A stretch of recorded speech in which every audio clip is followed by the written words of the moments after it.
having some like ground rules about relationship, especially long distance relationship, it's really, really important. We would call every night, even if we're like really busy, we will call for like 15, 20 minutes just to like check in with each other to see how the other person is doing. And also, I think do not fight over text. After I started dating my boyfriend, I just realized how different one person can interpret the same text. The way that he sends messages sometimes, like I just can't get like what he means for like what he's implying in a long distance relationship. You can't see each other or like look at each other. Like so you can't like really get the other person's cues like verbally or like physically a lot. So like do not leave any room for like interpretation and guesses. Hi everyone, welcome to 北腔南调. I'm Melody. I'm Victoria. Today we'll be talking about how to keep a relationship going at different stages of our lives, specifically how to keep a long distance relationship going and our viewpoints on that. Our guest today is a dear friend of both of us, someone we met from our previous organization, and one of the smartest girls we know, and currently happy in a long distance relationship right now. Welcome, Ashely. Hi everyone, I'm Ashely. I'm now 21 years old. I'm in college in the US and I have been dating someone in a long distance relationship for the past 9 months. I feel like I'm very much not an expert in this scenario, but I think I'm really, really happy personally. And I never thought that I could actually be in a long distance relationship. So I would love to share some of my stories with you guys. And then I love Melody and Victoria. And thank you guys for inviting me. So we're really happy today to have someone like in a happy relationship. So we hope like everybody can in a happy relationship and share their love stories. So Ashely, first question, how did you and your boyfriend meet? And why did you decide to start off this relationship knowing it'd be a long distance relationship? My boyfriend and I met in Christmas or Thanksgiving of 2021. So basically that year of like 2021, I just returned back to the US after staying in China for like a year and a half because of COVID.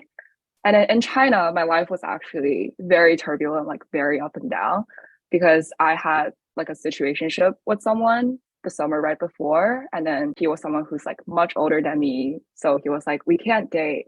And then it ended kind of badly to me. So I kind of like lost all of my self-esteem when I came back to the States. And I was like, I'm just gonna focus on myself for half a year. But then someone recommended this dating app called Hinge, which I highly recommend to everyone, to me. And then she was just like, oh, I met my current boyfriend on Hinge. You should like try to get to know more people. So I just started using it. And then kind of like when I was in New York for Thanksgiving, matched with my boyfriend. And it's really funny, like when I first met him, judging from his photos, I thought he was like someone Korean. And until he started like speaking Chinese to me, and we found out that like we have really, really similar backgrounds and values.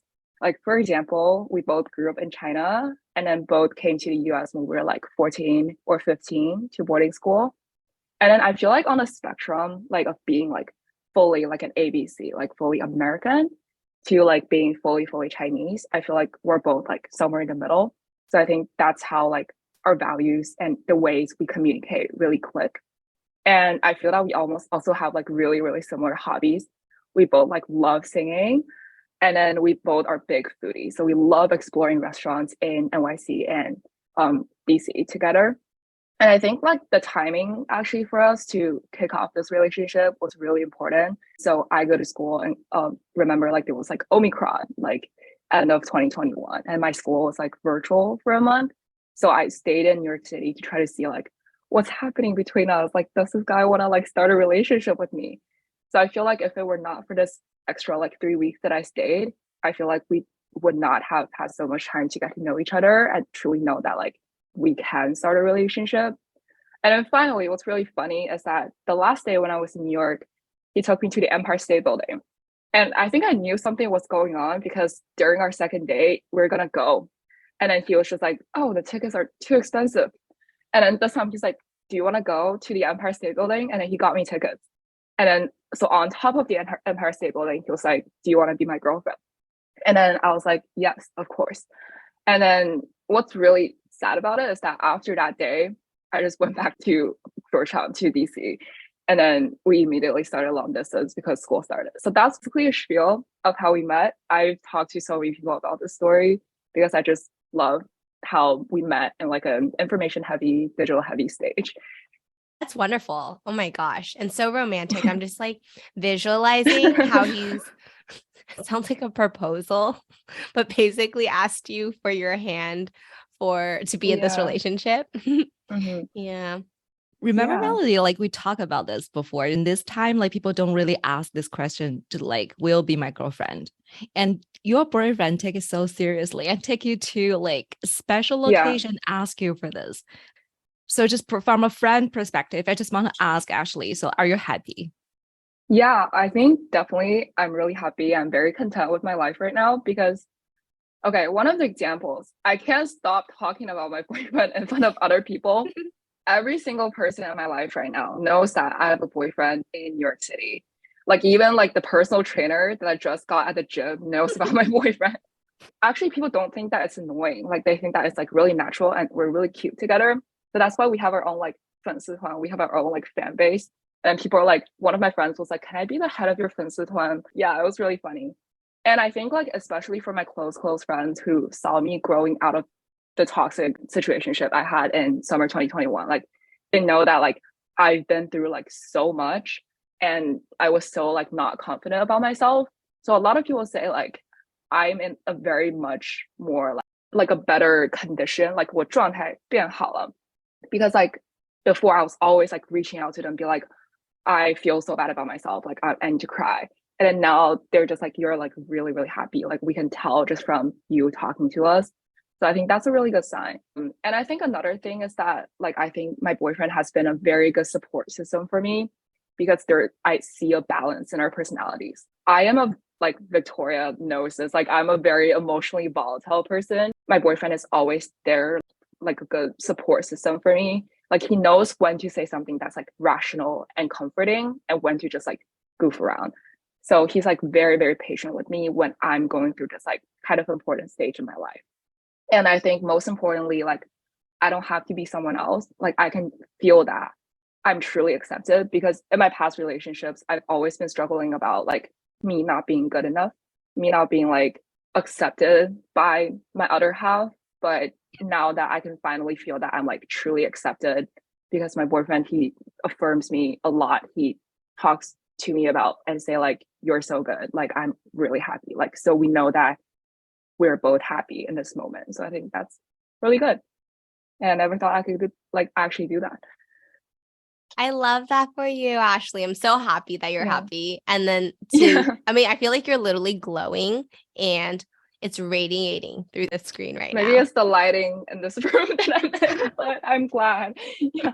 So how would you say your communication styles are and your love languages are? These are two topics that we've talked about in previous episodes and would love to hear how you guys have defined that or whether or not it's something that you've communicated about in order for your relationship to be so strong today. Definitely. I think love languages are like so important. And I feel that like being open about it and being open about your needs is really important in a long distance relationship because sometimes you can't really perceive each other's cues. And in terms of my love language, I think all of them, besides gifts, are actually like really, really important to me. But personally, I prioritize word of affirmation because like as I've talked about, I tend to be pretty insecure about my abilities and my personality sometimes. So hearing about how my other half like loves me and respects me for being who I am is really important for me.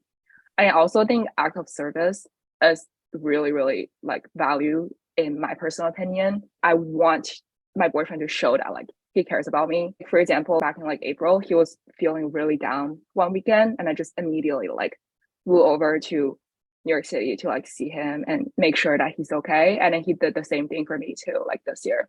So I think that kind of like service is really important for me because that I think that shows that we really care about each other. And I think my boyfriend, I think he really enjoys like quality time. We love like eating out like when we see each other. We love like bar hopping. That's how actually like we did our most dates at like speakeasies in NYC. And we also love like exploring museums, like doing some kind of activity. So every time when we're together, I feel like we're always doing something fun. It's not like you're in a hotel doing a staycation. Like we always do some kind of like activity. So it kind of made me insecure because I feel like we can't like have fun together in like a long distance setting, right? So like how we communicate that and how there's like a slight difference between me and my boyfriend's like love language. I feel like that's something that initially made me like kind of insecure about, but now that we're like more open about it, I think we're doing way better on like knowing what each other want from this relationship. I know there are like stories like because long distance relationship is really hard to keep, and you are have some like agreement with your boyfriend. Talk about like the pros and cons in your like long distance relationship. I will start with the cons because I feel like that's what most people associate with long distance relationships. I think number one, like I just get so lonely when my boyfriend is not with me sometimes. Like, for example, like going to parties on campus and seeing like other couples like making out with each other in front of me. I'm just like, I'm so lonely. Like, where's my boyfriend? Like, I miss him so much. Other like couples who are not doing it, you like run into each other on campus where like you can just like text him and be like, oh, I'm feeling really down. And then he'll just be here like in the next 10 minutes. But for me, like every time when we're with each other, we spend like 24 hours like together. Like we just never leave each other. And then suddenly it's just like, oh, I don't think he's like 100% available for me anymore. So that's actually a con. Yeah. And then also, I feel like I'm really insecure sometimes. And I've actually communicated that with a lot of people. Like, if my boyfriend is a really bad example, but like, if my boyfriend is not replying to me, is he like hooking up with another girl? Like, what is he doing? Why is he not replying to me?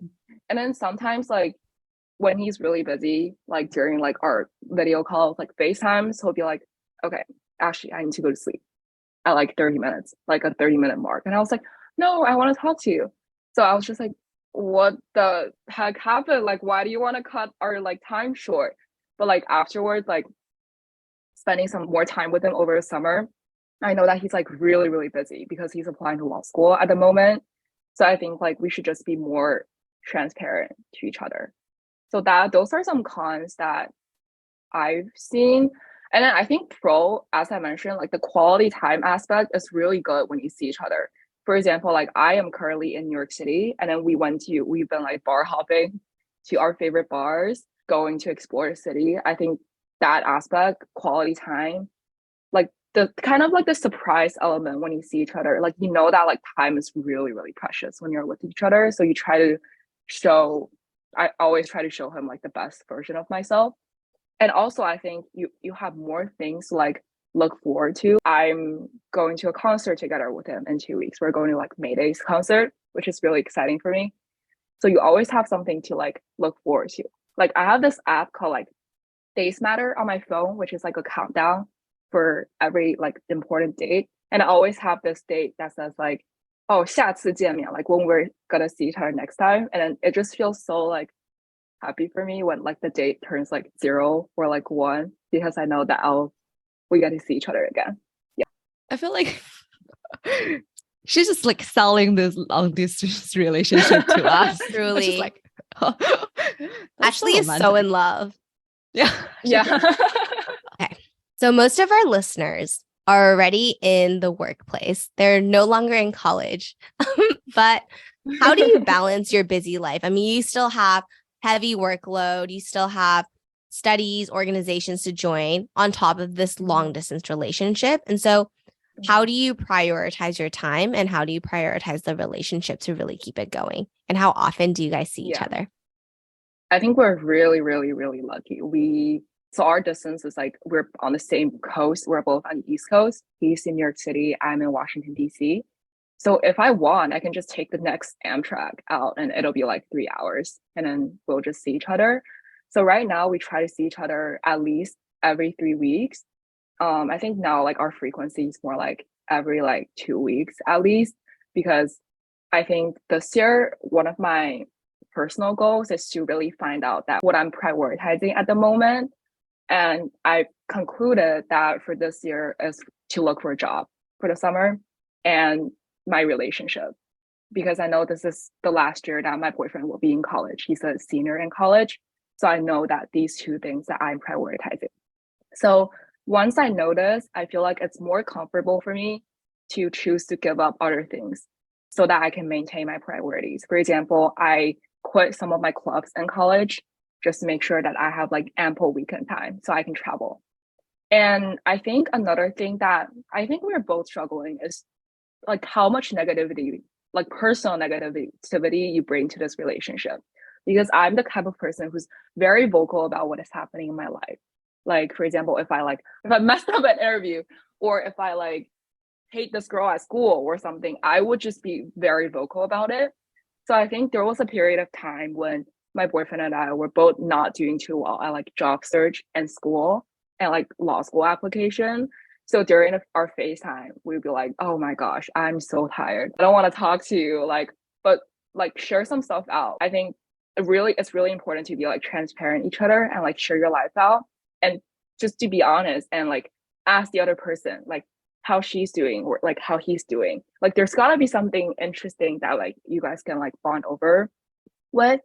I think like finally like having some like ground rules about relationship, like especially long distance relationship, it's really, really important. We like kind of have a pact with each other. For example, like we have to see each other at least like every 3 weeks. So that's like one of our pacts.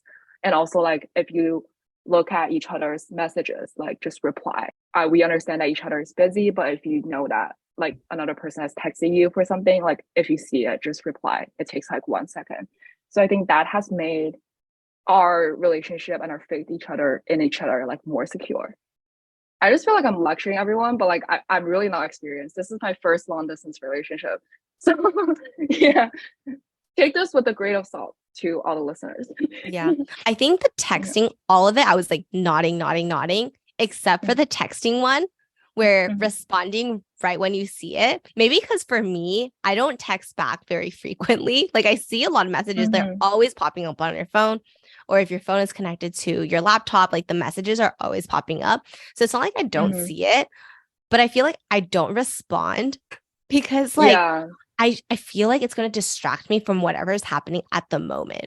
And so I want to be able to like sit down, like take an hour just to respond to those messages and be at a place where if a message comes back, I'm able to respond again. Because otherwise, if I like respond to this person, then that person's going to assume that I'm like available at that moment. You know what I mean? And so I'm wondering for you and your boyfriend, if you're responding to messages, is it kind of just like, hi, like let's say, Ashely, you sent me a message. So next Friday, what are we going to be doing after the river walk? And I see it. Should I just respond, hey, as a notification to say like I've read it? Or should I actually respond to that? This is something that my boyfriend and I have been like struggled with a lot because we have very, very different texting habits. Like for me, for example, like I'm gonna go into marketing. So it's like a very like fast-paced industry. So I'm very used to like responding to the messages like right away when I see them. And my boyfriend being very non-technology savvy, he's not really good at responding to messages. So I think like I got more comfortable because like in a long distance relationship, like you kind of want to know like what each other is doing. So I'm getting more comfortable of me like just texting him like 10 times in a row. Be like, oh, there's a tree at Georgetown, like so cool. Or like, oh, Biden came to Georgetown. Here's this motorcade, like so cool. And then I'm used to like just like sharing it and get my like thoughts out without him actually replying. And then when he's available, he's gonna text me. I feel like I've gotten more used to like what Melody you were talking about. And I think responding to it right away, it's not like right away. I think for our definition right now, it's like when you like see it and when you're like available, just like respond. Like obviously like don't text each other during class or like during like an interview or something like that. But like if you like see it and you're available, like please reply to let the other person know that you're available. I think like for girls, like 分享欲 is something like really important. Every time you see something like interesting, beautiful, you just want to share with someone you love or someone you like, right? It's not necessarily you want to hear from him like right away, but just like you just want to know, like I saw this or like I ate this. I just want to let you know. Right. And I'm thinking of you at the moment, which is why I'm messaging you and sharing this exciting moment with Yeah, you. that's right. I want to ask you for like some tips for like how to Mm. run a long distance relationship. Even though like I know this is your first like long distance thing, but like I think you're doing really well. And like you're two of you are doing together trying to make this better, make this work. I think the first one is very cliche, but I think it's very, very important. Please have some routines with your other half and be communicative. Like, for example, like we will call every night, even if we're like really busy, we will call for like 15, 20 minutes just to like check in with each other. And also, I think like do not fight over text because I feel like especially after I started dating my boyfriend, I think like I just realized different, how differently one person can interpret the same text.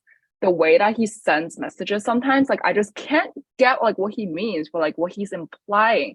But for me, I feel like I do a better job at like communicating like my 语气 and my emotions over certain words. That's just how we're like different as people. So obviously, don't fight over text. Like I think fighting in person is better than fighting over FaceTime than call and text. So if you have a conflict, like work it out, but not over text. Do not leave room for like interpretation. I think that's kind of like going off of what I just said, because like I think in a long distance relationship, you can't see each other or like look at each other. Like so you can't like really get the other person's cues verbally or like physically a lot. So like do not leave any room for like interpretation and guesses. So like be communicative about your needs. And then I think another tip is to have something to like look forward to together. Plan your next travel. Like we're going to Cancun together in 2 weeks, and that's been on our radar for a long time. And we're both really excited about it. And then finally, make an effort to see each other. Like obviously don't like put your future completely on the other person's like hands. Like so those are some of my takes on long distance relationships. And please, audience, take this with a grain of salt. Yeah. I thought it's not only for long distance relationship, right? Like most of them are like whenever just you are in a relationship, that's good tips because you need to communicate with each other. You need to be honest with each other. Just explain yourself. Don't make people like Yeah. second guess what you're meaning, right? Just no matter Mm-hmm. you're in, because like even though people in the same city, it's hard to meet each other because like life's busy, work's busy. So Mm-hmm. sometimes like I think for adults life, even though like in the same city you're having a relationship, if you're not living together, right? That also feels like a long distance relationship. Then you need to know how to like how often you meet each other and how you work together to make this work. Mm-hmm.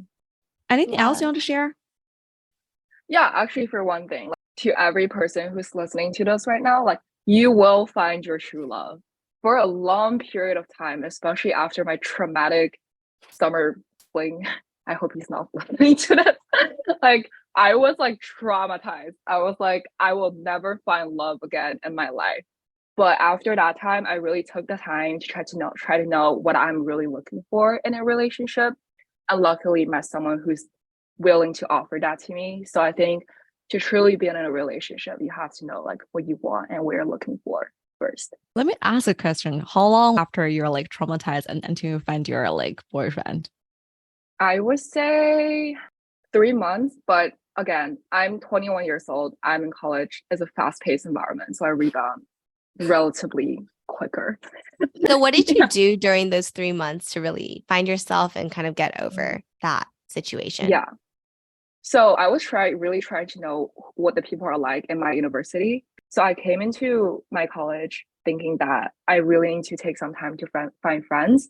So on the weekends, like bonding with different groups of people and going out for like lunch or dinner. I think I really got to know some of the good friends at that moment. And that's how I built my support system.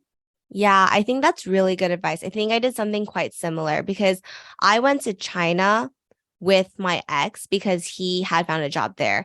And so I was kind of like, let me follow you. It's really exciting. We're in our early 20s. Let's do this together. And so I had to really reestablish myself by connecting with the community members there and kind of just like participating in different organizations or just like reaching out to different people in order to kind of develop a new relationship with China. And so, yeah, I think that's a really good advice. finding your support network wherever you physically are. Else, Mel, you want to share about? Because we're not in a relationship, and I think we're both very happy and how to be happy where you're not in a relationship. Like Ashely just shared, right? Like so you will find your true love. So while you're waiting or while you're living yourself, like even living your life, what would you do? I didn't bounce back as quick as Ashely, like 3 months, boom, back. But I truly am so happy to be single right now. And it's been a while since I've been single, but I think like now I am so happy because I've been able to find new hobbies, find new interests, read books, really explore myself, and just like meet so many more interesting people. When previously I felt like I was kind of just stuck in this boxed identity or boxed frame because you're like constantly going through this routine with only one other person. I mean, there's definitely still ups and downs for being single, right? Because like there's going to be days where people are going on trips, like weekend trips, and it's like everybody's coupled up and you're like, dang, I can't really go on that trip, or I could, but then I would have to find somebody else to share the room with or something. But I think on a day-to-day basis, it's been really freeing to be single and not feel like I have to compromise for anybody else and not feeling like I need to report to anybody else either. I'm kind of just like responsible for myself. And so it's something I quite enjoy right now in my stage of life. But eventually I do want to find a lifelong partner who I can love, do the activities I'm currently doing with as well. Because I think eventually I'll be quite lonely if I continue living this lifestyle myself. How about you, Vic? I think like we're a lot similar. Like we're both enjoying our single life and just trying to find hobbies and reading books, like meet new friends and like meet interesting people. And also at the same time, I feel like you have the time for yourself, right? Like spend time and money on your body, your brain, as well as your face. Like go to the gym and go to the park and hike. There's plenty of things. Even though I'm kind of like stuck in China, but like there's plenty of things you can do. Like even you are just like being single. I'm in the current phase of like change for yourself, not for others. And when you become better for yourself, you naturally become better for someone else. So happiness is just not, you don't looking for happiness from other people. Just make sure create happiness for yourself. Then you can create this happiness for other people. And yeah, I'm trying to be like 内心的富足. Yeah. Okay, let's end our episode with 3 questions we normally ask our guest speakers. So first one, Ashely, how do you feel right now? I feel great. Honestly, it's so good seeing you guys doing this podcast because I know you two are the people that I like really bonded with at the previous organization. So it's so good to like see you guys like and how well you're doing right now. So I feel great about that. Yeah. And what is something you are grateful for today? It's very early on in the day. It's like 10 a.m. But something that I'm really grateful for today is I'm with my boyfriend right now. I'm in New York City, and I know that we're going to embark on a great day and a great journey with each other today. Other than that, what are you energized about for today? Oh my gosh, like I think everyone's gonna laugh at me, but I have this math midterm for next Wednesday that I really need to study for. So I'm very energized to do that because I did kind of horrible my first midterm, so I need to cry. Very realistic problem for college adults. Yeah. Best of luck on that. Thank you. Right. Well, thank you so much, Ashely, for joining us today on 北昌南调 Cultural Collision. It was a pleasure having you on and so happy to connect and have this conversation today. To all of our listeners, stay tuned on Wednesdays to chat with us. We still have so many more exciting topics lined up, as well as some guest speakers who will be joining us. So stay tuned and we'll be chatting soon. Bye. Bye.